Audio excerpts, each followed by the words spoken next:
exciting topic. We had a whole bunch of articles that we were going to cover today, and I think big news landed on our desk as of this morning. So Yep. we're probably going to tackle that. I think as most people want to hear about it and understand about it. But what's the feeling out there in the marketplace first, Mark? What are you feeling? I mean, I feel like what I'm hearing is a lot of activity. People are coming back out of the woodwork. They're tired of waiting. They're realizing they shouldn't have waited, that kind of thing. So I think people are starting to get out there and we're seeing a lot of activity happening. So I think it's going to be a strong March. Yeah, I feel like there's people that maybe actually are feeling like the cost of waiting is going to catch them and they're having to create some urgency around buying now before what they thought was going to happen, which isn't going to happen, doesn't work against them, right? Yep, exactly. I was one of the articles we were going to talk about says that 67% of millennials feel like they regret having waited to buy because now they're being priced out. Yeah. So we don't want our people to have those regrets. So we need to be the economist of choice for them, make sure they're making informed and educated decisions, and help them see the value in not waiting. Yeah. I mean, I'm just going to say this, and I probably say it too much. But I think the burden or the opportunity, depending on how you want to look at it, it is the responsibility of us as real estate agents to educate the consumer, right? Like Absolutely. we can always be better at educating the consumer. And really that's the whole point of this call, right? Like to give Right. everybody the talking points to educate the consumer, to make great decisions. We're not,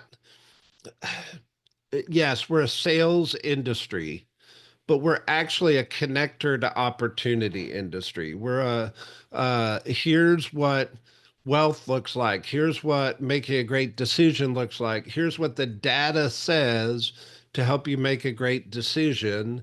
And we could be better. I'm just going to throw that out there, right? Yeah, I think the way I try to reframe it in my mind is that we are leading our clients. Our PCSOI is our flock, right? So we are leading them, and it's our job to educate them, make sure they have all the information, so that and helping them learn how to apply that to their situation and make strong, informed decisions, whether it's to buy or not to buy, to sell or not to sell.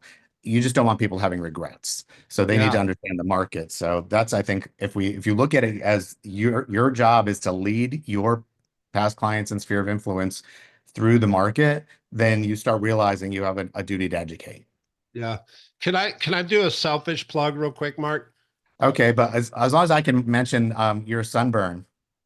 Oh, yeah. Actually, I've been sick, so I think my body temperature is a little. Okay. Um, we have more people on this call because there was an exciting email that hit everybody's inbox.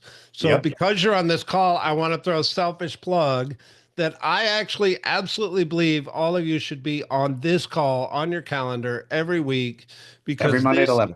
this is it, man. We bring all the data, the talking points, and if you're in this to be a professional, I wouldn't miss this call. Not because what we say is great, but because the content of what we go over is your business. And I just want to reiterate that. All right, Yeah. Mark, whatever, we shouldn't waste time. Let's just jump into it. Let's dive in. All right, so hit Inman today.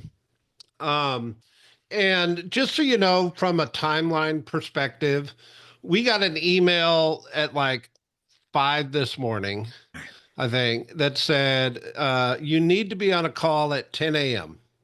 So we were on a call at 10 a.m. Right. Which is and an hour, Gary, less than an hour ago. literally, we're still processing too. Um, and Gary Keller's coming off the flu. He sounded horrible, but I appreciate him being there and letting us hear it from him. Right. Uh, but what transpired is Keller Williams has always been 100% owned private company. Right. And I use the word private, meaning Gary owned it, and Mo Anderson owned part of it. Right. And With, that has been with no debt. no debt, no debt.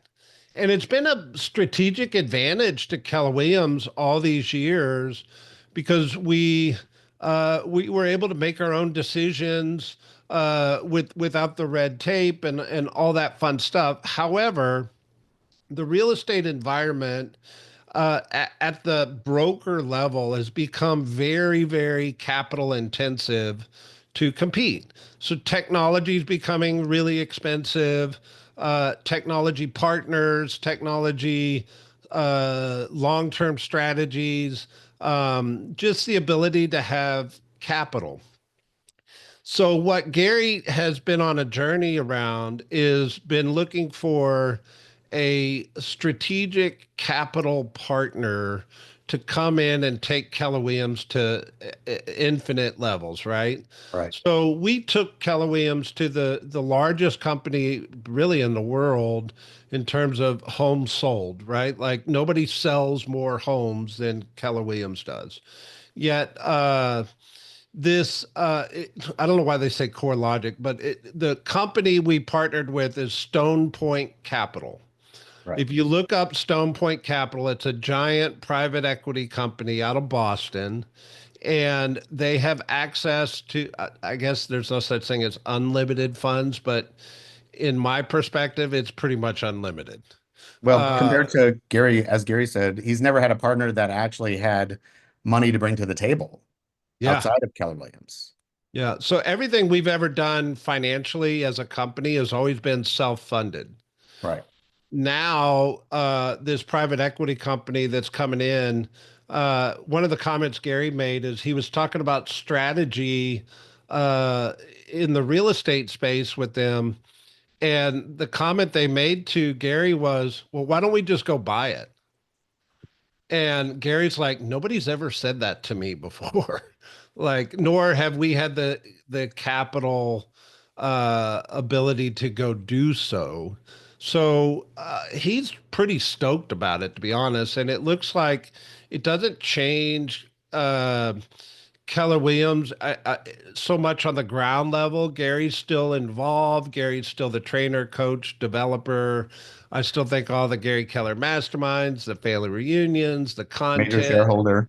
Yeah, I think he's going to end up being probably write more books, and I think we'll probably see more content come down.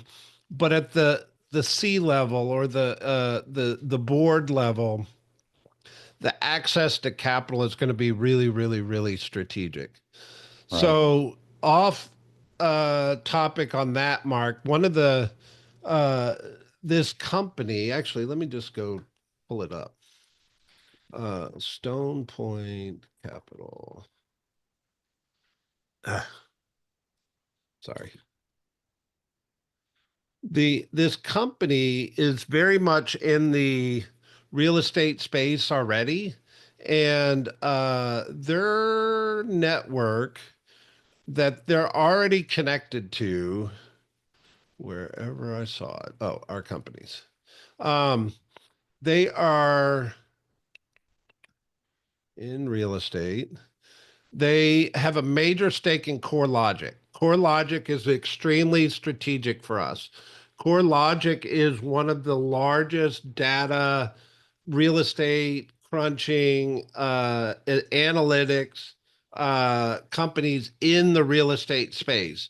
So now we have a common owner with CoreLogic, which automatically is going to benefit us. The other company that I saw on this list is Lone Wolf Technologies. Hmm. So Lone Wolf Technologies, their goal is to create a end-to-end experience for the consumer. That's what that tech platform has been setting out to do from the beginning. So Right. if you realize from a strategy perspective, you know, our relationship with our customers, by and large, as an industry, has always been very transactional. We like to believe we have customers for life, but the data tells us that when we close a house, uh, the customers are most likely to use us again, but 5 years down the road, they don't. Mhm. And there's a gap of 5, 7 years that technology could bridge to keep us in the ecosystem as agents, to have customers for life. That might be a very strategic play for us with Lone Wolf Technologies. Right. Um, so anyway, it was not that it was shocking. I expected something like this to happen. We just didn't know with who. And the more I've dived into this while I was on that call, and full disclosure, Mark, you're probably the same. You're getting our raw. We just heard this an hour ago. So Right. all I've been able to do is research and listen to what Gary said. Right. But what are your thoughts? What would you add? So, I mean, first of all, I'm excited about it. It's the thought of everything we have to do is no longer a decision of Gary's as to whether he wants to write a check for it or not, but Yeah, it's coming with an infusion of capital from this outside company that's coming in, and what they do is infuse capital and help companies grow. So I'm excited. I think it's going to be a really good thing for KW, for our franchises, for our agents. I think there's going to be, new opportunities and new tools coming to us. So I'm excited about it. And when I think about a couple of years ago, there started being a lot of talk about, taking the company public, and that kind of thing. And that always felt like, not a great option to me because you have, basically when that happens is that the chairman is then beholden to the shareholders, and everything becomes a profit decision versus a what's right for the company and what's right for the culture and the agents.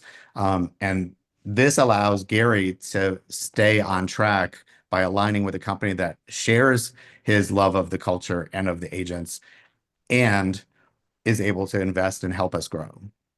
very, very well said. I did want to pull this up, Mark. You had sent this to our group chat. Yeah, So this is kind of an FAQ sheet. right. Um, and what I think is most important, we'll post this. But what's most important is this right here. And it says Gary continues as executive chairman of the board and a significant shareholder. He now enters the most prolific writing, teaching, and coaching phase of his 48-year career in real estate. He loves this industry, isn't going anywhere. Mo Anderson still continues to be a shareholder, teacher, and cultural leader.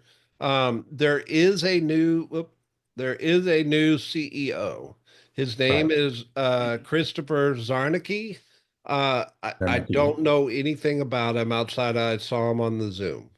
Um, but I understand he's got an incredible background in the real estate space, and he certainly was brought to the table by Stone Point Capital. So we Well, what struck me was in the conversation with Gary and Jason Abrams is they mentioned that every conversation they had with him, he elevated the conversation in the room. So if you can think about, someone elevating Gary Keller's thinking, that's exciting. Yep.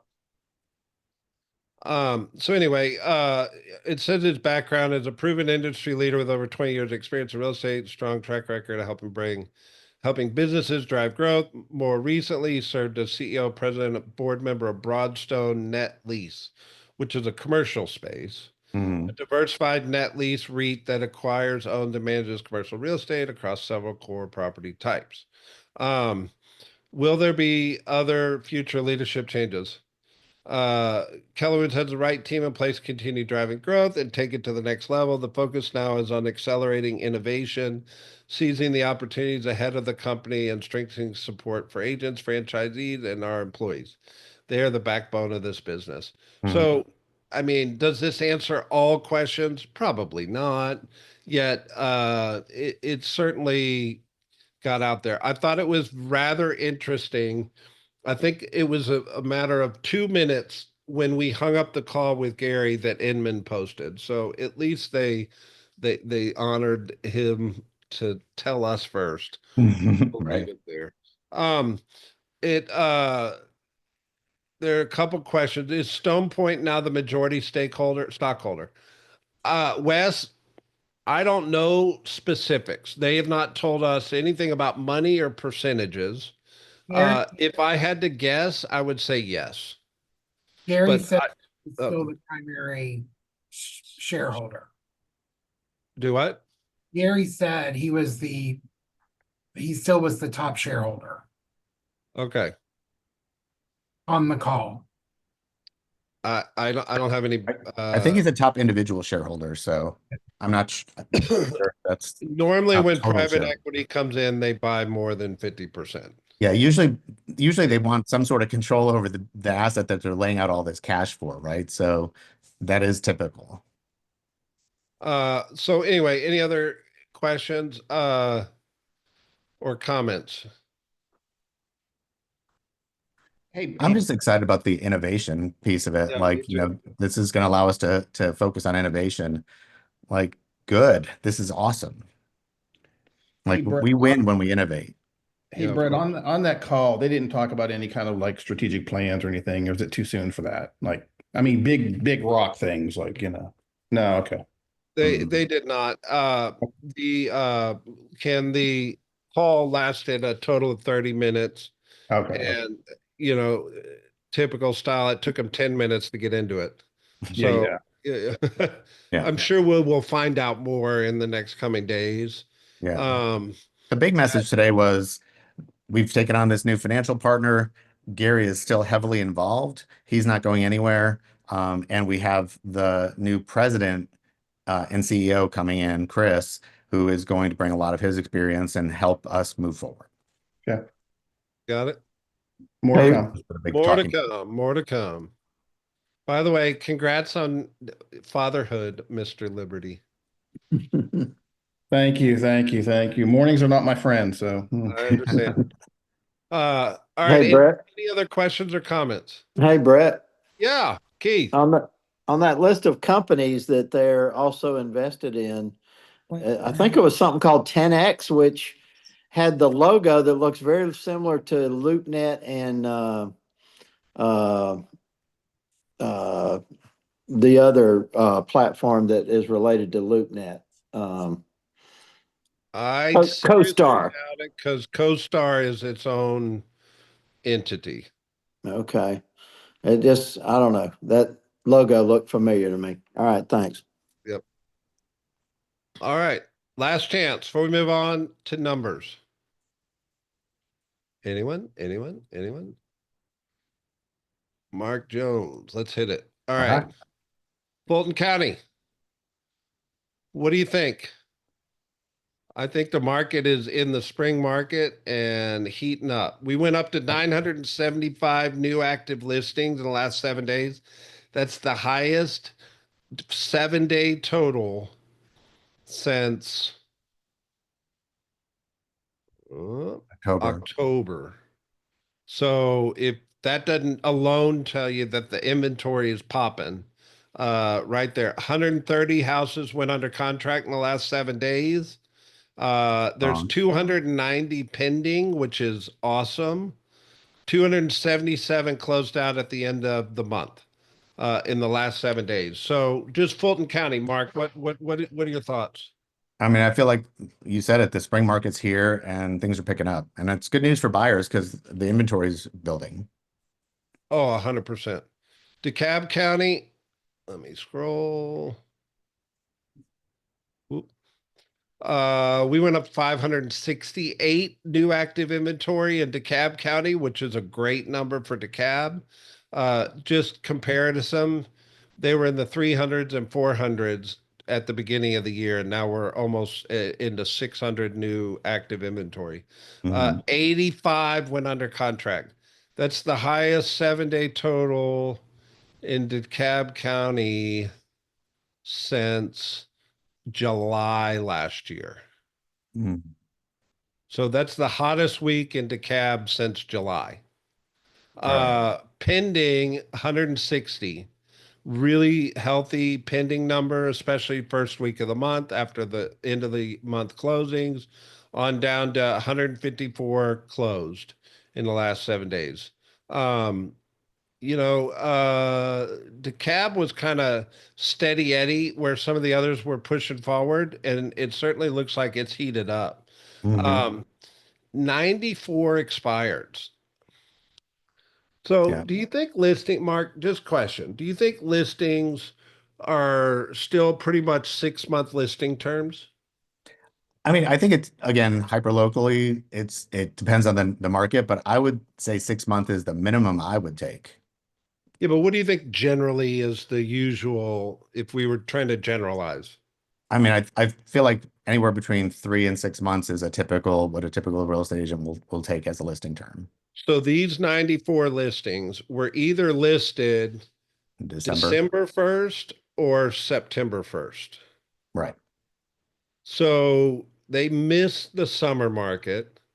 They were listed during the uncertainty interest rate market, and And elections. uh, they were probably motivated by the Fed rate getting cut a couple times, Hmm. thinking, "Oh, I'm going to make my move."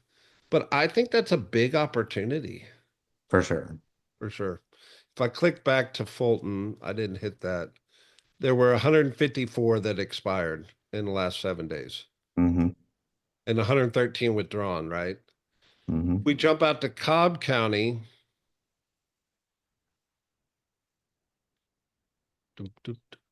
530 new active inventory.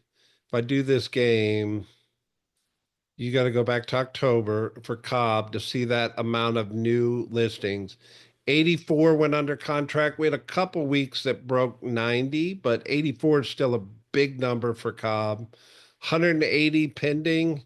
If I play this game in Cobb County, I'd have to go back to October to have that level of number of listings pending. There Hmm. were 78 expireds, 46 withdrawn. It's 130 properties that failed, basically. Hmm. And then 194 closed out in the last 7 days. Pop in numbers. Overarching thoughts on numbers, Mark. Strong spring market has started. Okay, for sure. Um, you read the articles. We're not going to have time to go through all the articles. We'll post them in circle. But which one stood out to you the most, Mark? Let's hit it. The one with the percentages, and I think we talked about this before because it was from January, but the millennials willing to make concessions to buy something. Some of the stats in there were eye-opening, but especially the fact that so many people regret not having bought sooner. I think that's something I would share with my entire sphere and just be like, don't be one of the people that has regrets. Was it the one on CNN? No, it was one of the other ones. Want to say it was Inman.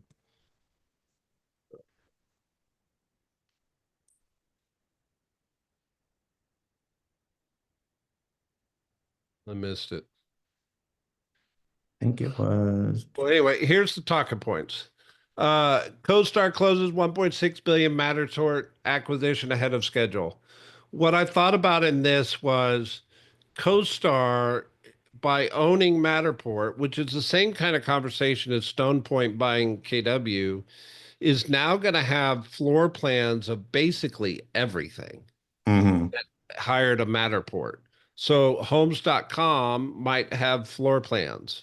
Homes.com was already advertising as of Friday that you get a Matterport with every listing for agents that are in their program. Yeah. So if you're not aware, CoStar owns obviously CoStar, but they own apartments.com and they own homes.com and LoopNet. Yep. And apparently Matterport. Um, the other thing, the Atlanta Fed president urges innovative home building to combat local housing shortage. I think this is an ongoing topic around housing shortage. Although we've got great new listings hitting the market, we've got a systemic problem around housing shortage that is going to take a while to creep back up. And then our housing supply spiked nearly 75%, which you're seeing that in our new listings coming up. Right. Um, So Mark, I'll give you the last word. I don't want to dive too deep into any of these because I don't think we'll be able to do it justice. I think people need to just read these. What do we need to take away from the call today? I mean, I think well, a couple things. One is that KW is poised for some exciting things, so that's exciting for us. Yeah. I think the spring market is here, so like, don't wait around. You should be talking to people as much as possible right now, and people shouldn't wait. Like, those are my three takeaways. And as realtors, we need to own the responsibility to educate Absolutely. because it is a good decision to buy real estate right now. It is a good decision, including the interest rate, including the prices. It's not a great decision to ever wait to buy real estate, but Right. can you build that case for somebody that makes logical sense? And just realizing that rates are not going to come significantly down for at least 2 years. We're going to be in the sixes, 6 to 7%. So, the best you can hope for is probably going to be in the high sixes or low sixes rather at the end of 2 years. So if someone's waiting, what are they waiting for? Yeah, I love it. Well, I would encourage everybody to be at your team meetings this week. I'm sure there's going to be hot topics, and we'll make sure your team leaders have all the articles as well, so y'all can talk about any of the talking points. Yeah, Have a that's it. good one. We like to start and end on time. See y'all. Bye.